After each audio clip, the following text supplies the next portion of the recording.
a lot of the things that people thought were a problem with fasting were actually a problem with the calorie restricted diet, particularly the low fat diet. So, one of the things when they talk about the starvation mode, for example, is the idea that you're going to burn fewer calories. And this is the main problem when you eat a calorie restricted diet. So, suppose you eat 2,000 calories in a day and you burn 2,000. So, your weight's stable. Now you want to lose weight. You cut 500 calories, which is the standard advice.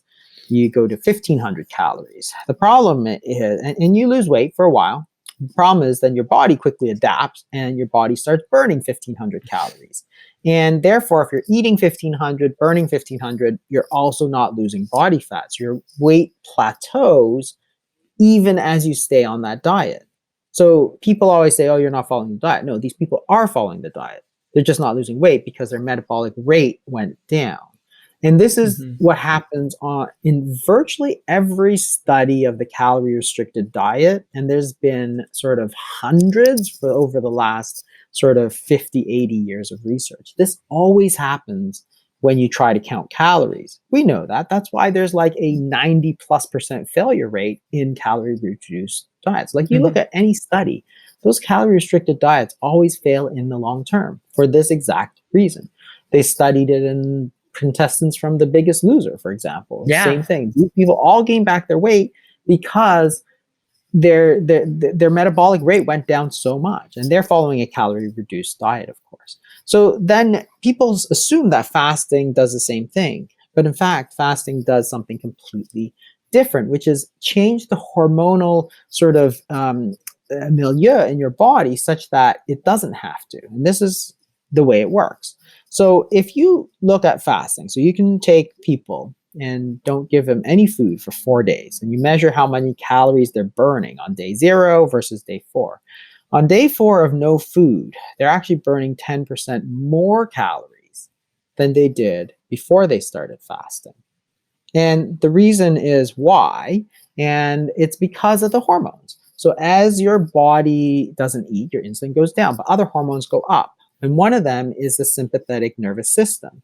So in fact, that's noradrenaline. So you're in fact taking the energy from your body and you're actually keeping it steady.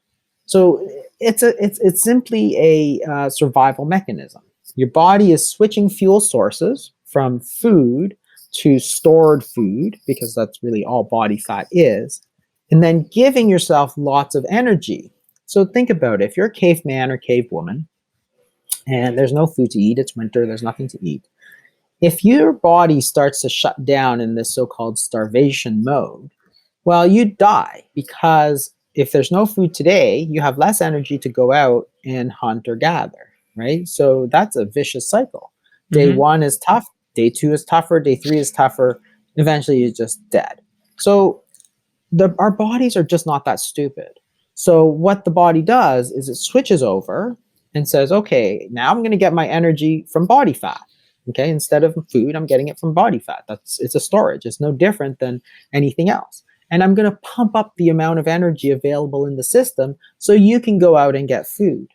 So that's why when people are fasting, their metabolic rates are not going down, because the hormones are telling them don't slow down so much. As opposed to calorie restricted diets where you restrict your calories, but you don't fix the hormones. And therefore, your body actually just keeps burning less and less. I mean, think about it. If you think about the hungry wolf, it's not like, falling over from hunger. It's like dialed in and ready to kill you, because the body has increased the sort of, energy production, energy usage so much so that it can get that food. So this whole idea that fasting causes starvation mode is actually a complete myth. There's actually no science behind it at all.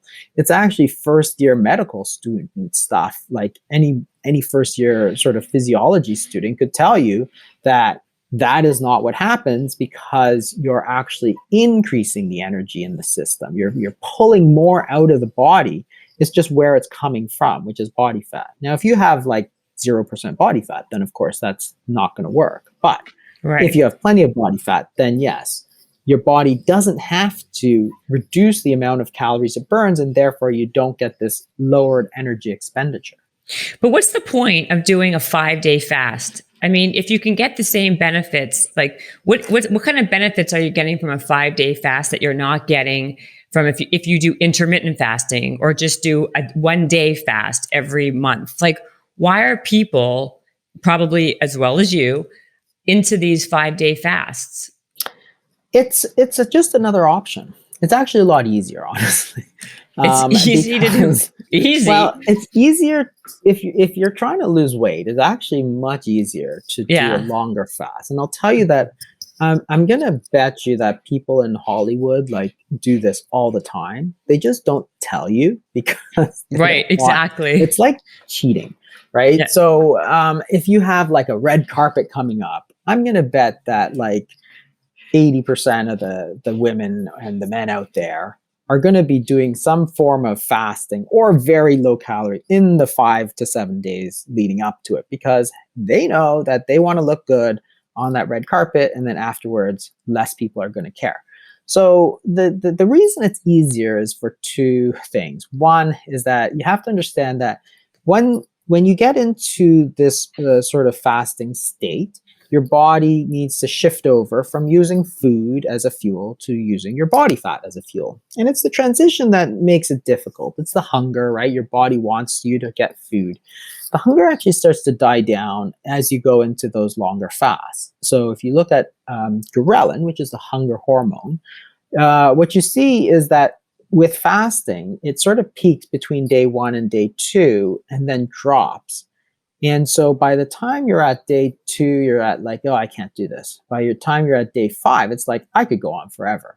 Why? Because you're feeling good. You've got lots of energy, right? Because you're pumping up all those, sympathetic nervous system, and you're not hungry. So it's like, 1, you're not hungry. 2, you feel good because you have lots of energy. You're flooding the system with energy. And 3, you're losing body fat. So you transition into this phase where you're just almost purely relying on body fat, right? So the first 24 hours, and I talk about this in one of the YouTube videos, the 5 stages of intermittent fasting. Stage 1, you're eating, you're postprandial. Stage 2, you're going through sugar. Stage 3, you go into this sort of protein state, which is where you probably get this autophagy. And then by day 4, stage 4, stage 5, you're into basically fat. You're basically living off your body fat, which is okay, because remember, that's natural. That's literally the reason we carry body fat. So there's nothing unnatural about it. You store it to use it. Like, the body fat is not there for looks. It's there for you to use. So use it. That's all you're doing. But by the time you're getting into this stage, you're basically burning body fat for like 95% of your energy. So therefore, as long as you stay in there, you're continually using the body fat.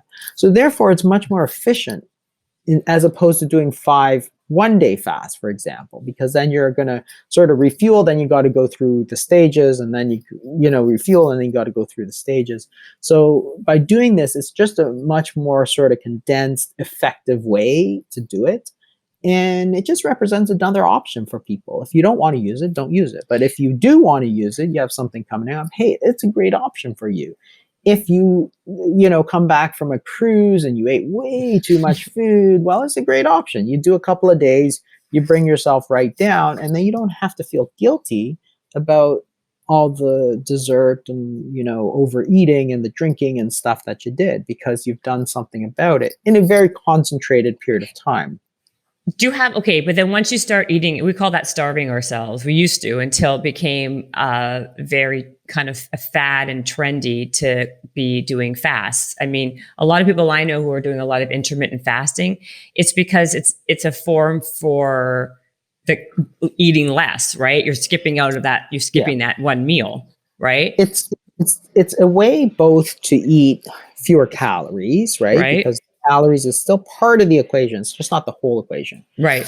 So it's part of that. So it's a way to eat less, but 2, it's a way to let your body get the proper sort of hormonal environment to say, okay, now I need to go into body fat. So you're training So your hormones basically. yeah, you're setting the stage, because if you, for example, were to eat all the time, but just a little bit, right? So this constant grazing, then what happens is your insulin levels stay high because you're constantly eating.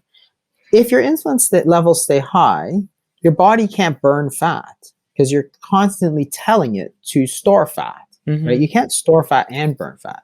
So if you tell your body 10 times a day, store fat, store fat, store fat, well, you can't burn it at the same time. You can't go, it's one way or the other way, right?